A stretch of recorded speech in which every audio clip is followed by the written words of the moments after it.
الله الرحمن الرحيم. والله ما أقول إلا الصدق والأمانة.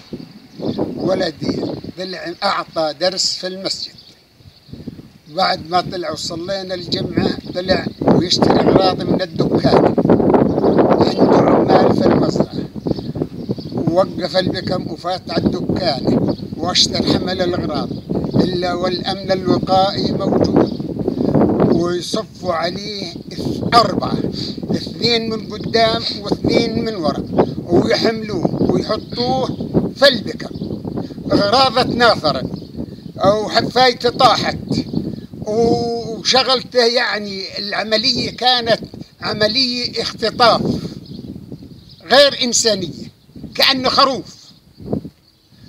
وعلما إنه للجهة اللي هو مطلوب عليها واعتقلوه يجلس كل جلسة يجلسها.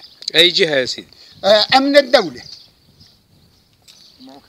ومعه كف طلب، كل جلسة بيجيب منها كف طلب للجلسة الثانية. طيب شو قالوا المسؤولين المادبة؟